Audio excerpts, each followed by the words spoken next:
मुख्यमंत्री उद्धव ठाकरे की भावनात्मक अपील के बाद भी शिवसेना से बागी विधायकों का जाना जारी है। सूत्रों से मिली जानकारी के अनुसार शिंदे गुट में विधायकों के साथ साथ शिवसेना के सांसद भी शामिल हो रहे हैं। इन सब के बीच एक और चर्चा चल रही है। भाजपा ने एकनाथ शिंदे को ऑफर दिया है, इसीलिए शिंदे गुट के खिलाफ राज्य भर के शिव सैनिक आक्रामक हो गए हैं। शिव सैनिकों ने राज्य में कई जगहों पर प्रदर्शन किए, जिसके बाद विधानसभा में विपक्ष के नेता देवेंद्र फडणवीस के नागपुर स्थित बंगले के बाहर भी सुरक्षा बढ़ा दी गई है। राज्यात सध्या राजकीय पेच निर्माण झालेला आहे। शिवसेनेचे मोठ्या प्रमाणात जे आमदार आहेत त्यांनी बंडाळी केलेली आहे आणि हे बंडखोर आमदार सध्या गुवाहाटीमध्ये आहेत।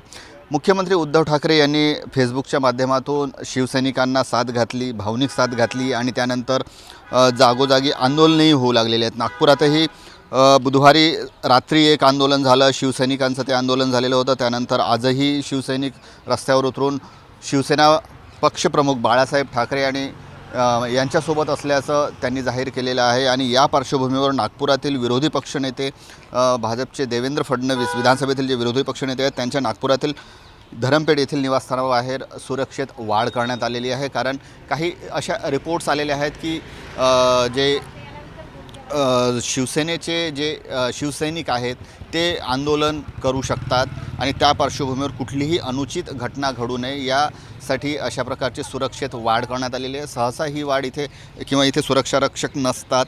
जेव्हा विरोधी पक्षनेते फडणवीस इथे येतात, त्यांच्या निवासस्थानी येतात, तेव्हाच इथे त्यांच्यासोबत सुरक्षा रक्षक असतात किंवा पोलीस तैनात असतात। मात्र आज सकाळपासून हे पोलीस इथे तैनात करण्यात आलेले, त्याचबरोबर होमगार्डचे जवान देखील इथे आहेत। येणारे काही दिवस राजकीय हालचाली हे मोठ्या प्रमाणात होणार आहे आणि त्या पार्श्वभूमीवर खबरदारीचा उपाय म्हणून अशा प्रकारची जी सुरक्षा व्यवस्था आहे ती इथे वाढवण्यात आलेली आहे। त्याचबरोबर भाजपचे जे स्थानिक कार्यकर्ते, पदाधिकारी आणि देवेंद्र फडणवीस यांचे समर्थक आहेत त्यांचीही वर्दळ नागपुरातील या फडणवीस यांच्या निवासस्थानी वाढल्याचं दिसून येत आहे। कॅमेरामन मिथुन आदमनेसह जितेंद्र शिंगाडे, यूएसएन न्यूज़, नागपुर। शिंदे गुट से वापस लौटने वाले शिवसेना विधायक नितिन देशमुख का एक नया फोटो शिंदे गुट ने जारी किया है। ये फोटो नितिन देशमुख द्वारा जारी किए जा रहे दावों पर ही सवाल उठा रहा है, क्योंकि नितिन देशमुख ने गुजरात पुलिस पर जबरन पकड़कर अस्पताल पहुंचाने का आरोप लगाया था। अकोला जिले के बालापुर विधानसभा क्षेत्र के शिवसेना विधायक नितिन देशमुख बुधवार को सूरत से नागपुर पहुंचे। चार्टर्ड प्लेन से नागपुर पहुंचने पर नितिन देशमुख ने पत्रकारों से बात करते हुए शिंदे गुट और गुजरात पुलिस पर कई संगीन आरोप लगाए। गुरुवार को भी मुंबई में पत्रकारों से बात करते हुए नितिन देशमुख ने फिर से शिंदे गुट पर आरोप लगाए। इन सब आरोपों के बाद अब शिंदे गुट ने विधायक नितिन देशमुख का फोटो जारी किया है। ये फोटो देशमुख द्वारा लगाए जा रहे आरोपों का जवाब तो है ही, साथ ही कई सवाल भी खड़े कर रहा है। सेना नेता एकनाथ शिंदे की ताकत अब और भी बढ़ती जा रही है। उन्होंने अपने पक्ष में 45 से अधिक विधायक होने का दावा किया था, लेकिन ये संख्या और भी बढ़ सकती है। शिवसेना विधायकों के साथ ही शिवसेना के सांसद भी बागी नेता एकनाथ शिंदे के संपर्क में हैं। बताया जा रहा है कि 18 सांसदों में से 12 शिंदे के संपर्क में हैं। बुल्ढाना के शिवसेना विधायक प्रतापराव जाधव भी शिंदे गुट में शामिल होने की तैयारी में है। सांसद प्रतापराव जाधव 2 दिन पहले मुंबई जाने की बात कह रहे थे, लेकिन वो मुंबई में बैठक के लिए नहीं पहुंचे। ऐसे में उनके शिंदे गुट में शामिल होने की चर्चा है। राज्यामधील शिवसेना पक्षामधील अंतर्गत बंड सध्या थंड होण्याचे नाव घेत नाही। या बंडामध्ये बुलढाणा जिल्ह्यातील 2 आमदारांचा मोठा सहभाग आहे। शिवसेनेचे आमदार डॉक्टर संजय रायमुलकर आणि संजय गायकवाड हे सध्या एकनाथ शिंदे यांच्या सोबत गुवाहाटीला आहेत। बुलढाणा जिल्ह्याचे शिवसेनेचे खासदार प्रतापराव जाधव यांचे ते कट्टर समर्थक, मात्र आपल्या नेत्याला न सांगता ते सध्या गुवाहाटीला आहेत अशी माहिती काल खासदार प्रतापराव जाधव यांनी दिली होती आणि ते आपल्या संपर्कात नसल्याचे सांगितले होते। मात्र आज सकाळी स्वतः खुद्द प्रतापराव जाधव हेच सेनेच्या संपर्कात नसल्याची बाब समोर आली आहे। ते एकनाथ शिंदे यांच्या संपर्कात आहेत आणि बुलढाणा जिल्ह्यात जेव्हा जेव्हा राजकारणाचा विषय येतो तेव्हा प्रतापराव जाधव यांनी भाजपा संदर्भातलं मवाळ भूमिका त्यांची आतापर्यंत स्पष्ट झालेली आहे। त्यामुळे सध्या तरी प्रतापराव जाधव हे एकनाथ शिंदे यांच्यासोबत आहेत आणि भविष्यातील बुलढाणा जिल्ह्यातील राजकारण पाहता ते येत्या मतदारसंघाची निवडणुकीमध्ये भाजपाचे उमेदवार म्हणून समोर येऊ शकतात अशी चर्चा आता रंगू लागली आहे। Faheem Deshmukh, UCN news, Buldhana. अमरावती महानगर पालिका चुनाव के लिए प्रभाग निहाय मतदाता सूची जारी होने के साथ ही चुनाव प्रक्रिया ने गति पकड़ ली है। इन मतदाता सूचियों पर 1 जुलाई तक आपत्तियां और सुझाव दर्ज कराए जा सकते हैं। प्रभाग निहाय मतदाता सूची तैयार करते समय नए नाम जोड़ने, नाम हटाने आदि का काम राज्य चुनाव आयोग नहीं करता है। जिनका नाम 31 मई 2022 को अमरावती नगर निगम निर्वाचन क्षेत्र की मतदाता सूची में है। आम चुनाव में केवल वही मतदाता अपने मताधिकार का प्रयोग कर सकेंगे। अमरावती नगर निगम आम चुनाव 2022 के संबंध में वार्डवार मसौदा मतदाता सूची 23 जून 2022 को जारी कर दी गई है। नागरिकों को ये सुनिश्चित करना चाहिए कि उनका नाम उनके प्रभाग की मतदाता सूची में है या नहीं। राज्य निर्वाचन आयोग महाराष्ट्र राज्य के निर्देशानुसार 31 मई 2022 को प्रारूप मतदाता सूची को बिना किसी त्रुटि के बनाने हेतु आपत्ति एवं सुझाव आमंत्रित किए जा रहे हैं। आपत्ति एवं सुझाव दाखिल करने की अवधि 23 जून से 1 जुलाई 2022 तक होगी। मनपा आयुक्त डॉक्टर प्रवीण आष्टीकर ने नागरिकों से तय समय सीमा के भीतर आपत्तियां उठाने की अपील की है। 31 मे 2022 रोजी अस्तित्वात असलेल्या विधानसभा मतदारसंघाच्या मतदार याद्यावरून आम्ही 33 प्रभागाच्या प्रारूप मतदार याद्या तयार केलेल्या आहेत। या 33 प्रभागाच्या प्रारूप मतदार याद्यामध्ये एकूण पुरुष 3,15,648, स्त्री मतदार 3,02,387, इतर 51 असे एकूण मतदार 6,18,086 एवढी मतदाराची संख्या असणार आहे। ह्या मतदार याद्या माझ्या अमरावती महानगरपालिकेचे 5ही झोन कार्यालय तसेच मुख्य कार्यालयातील निवडणूक कार्यालय इथे नागरिकांना हरकती सूचना घेण्यासाठी पाहण्यासाठी उपलब्ध केले आहेत। 1 जुलै 2022 पर्यंत हरकती सूचना कार्यालयीन वेळेमध्ये नागरिकांना दाखल करण्यात येतील। मी याद्वारे सर्व अमरावतीतील नागरिकांना आवाहन करतो की आपण मतदार याद्यांचे कृपया अवलोकन करावे आणि यामध्ये जर काही असतील सूचना असतील, आपल्या हरकती असतील तर त्या हरकती सूचना 1 जुलै 2022 पर्यंत सायंकाळी 6 वाजेपर्यंत आमच्या मुख्य इमारतीमधील निवडणूक कार्यालयामध्ये सादर कराव्यात अशी मी आपल्या सर्वांना विनंती करतो। राज्य में राजनीतिक घमासान जारी है, लेकिन इस दौरान कुछ निर्दलीय विधायकों के कार्यकर्ता भी काफी सक्रिय हो गए हैं। विधायक रवि राणा के राज्य के कैबिनेट मंत्री और अमरावती जिले के पालक मंत्री बनने के पोस्टर अब उनके कार्यकर्ता सोशल मीडिया पर वायरल कर रहे हैं। राज्य में सियासी घमासान तेज हो गया है। शिवसेना के मंत्री एकनाथ शिंदे ने विधायकों का अलग गुट बनाया है। इन विधायकों को शिंदे गुवाहाटी ले गए। शिंदे की इस चाल से उद्धव ठाकरे की सरकार खतरे में आ गई है। ऐसे में शिवसेना भाजपा गठबंधन के नए सरकार बनने की संभावना है। बीजेपी के करीबी माने जाने वाले निर्दलीय विधायक रवि राणा और मुख्यमंत्री उद्धव ठाकरे के बीच सियासी दुश्मनी जग जाहिर है। रवि राणा और सांसद नवनीत राणा ने उद्धव ठाकरे पर हनुमान चालीसा के मुद्दे पर भी निशाना साधा था। उसके बाद बड़ा हंगामा हुआ और राणा दंपति पर देशद्रोह का आरोप लगाने के बाद दोनों को हवालात में भेज दिया गया। उसी दौरान राणा ने राज्य में राष्ट्रपति शासन की मांग की थी। राज्य में भाजपा गठबंधन सरकार बन सकती है और इस सरकार में विधायक रवि राणा को मंत्री पद मिल सकता है। दरअसल कुछ कार्यकर्ता ये मानकर चल रहे हैं कि राणा को मंत्री पद मिल गया है और उन्होंने सोशल मीडिया पर उनके मंत्री बनने के पोस्टर वायरल करना शुरू कर दिया है। उनमें से कुछ पोस्टर वायरल हो गए हैं। हालांकि युवा स्वाभिमान पार्टी के कार्यकर्ताओं को संयम बरतने का और ऐसे पोस्टर वायरल न करने का आदेश दिया गया है। अमरावती जिले के दरियापुर में बिजली गिरने से एक युवती की मौत हो गई और 2 अन्य गंभीर रूप से घायल हो गए हैं। घायलों का अस्पताल में इलाज चल रहा है। दरियापुर में गुरुवार दोपहर करीब 2 बजे आंधी तूफान के साथ बारिश हुई। इसी दौरान दरियापुर अंजनगांव रोड पर तामसवाड़ी फाटे पर 2 लड़कियां और एक लड़का अपने दुपहिया वाहन के आगे खड़े थे। इसी दौरान उन तीनों पर बिजली गिरी और बिजली गिरने से 21 वर्षीय रोशनी नरेश मडवे की मौत हो गई, जबकि 19 वर्षीय रेशमा आनंद इंगले और नरेश दादाराव मडवे गंभीर रूप से घायल हो गए हैं। घायल दोनों को इलाज के लिए उपजिला अस्पताल में भर्ती कराया गया है।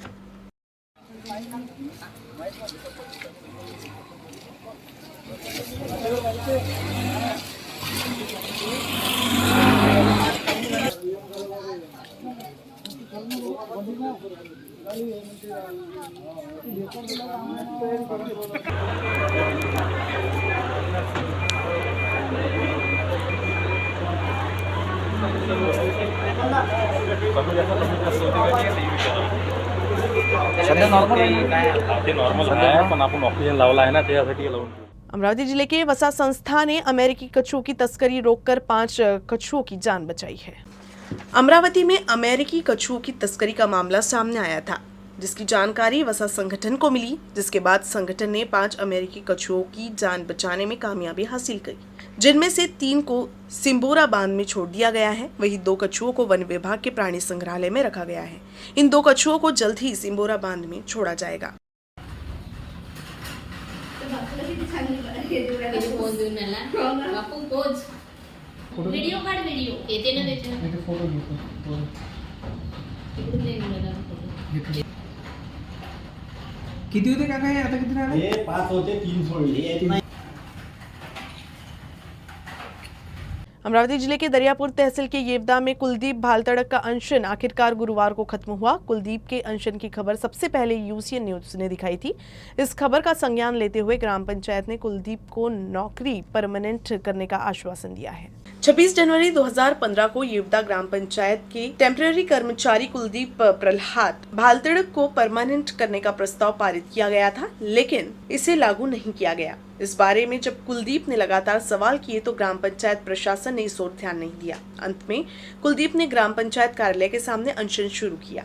यूसीएन न्यूज ने कुलदीप के अनशन के बारे में सबसे पहले खबर दिखाई थी, लेकिन ग्राम पंचायत के साथ पंचायत समिति ने कोई संज्ञान नहीं लिया, जिसके बाद कुलदीप की मां ने प्रशासन की लापरवाही से नाराज होकर ग्राम पंचायत कार्यालय पर ताला लगा दिया। अतः कुलदीप के आंदोलन को संज्ञान में लेते हुए सरपंच प्रतिभा मकोड़े और सचिव निरंजन गायगोले ने गुरुवार को विशेष बैठक बुलाकर कुलदीप को चपरासी के रूप में परमानेंट कर आगे की कार्रवाई के लिए पंचायत समिति को भेजने का प्रस्ताव भेजा। कुलदीप के चौथे दिन अनशन स्थगित करने का अनुरोध करते हुए एक पत्र सौंपा गया। इसी के चलते कुलदीप ने अपना अनशन वापस ले लिया।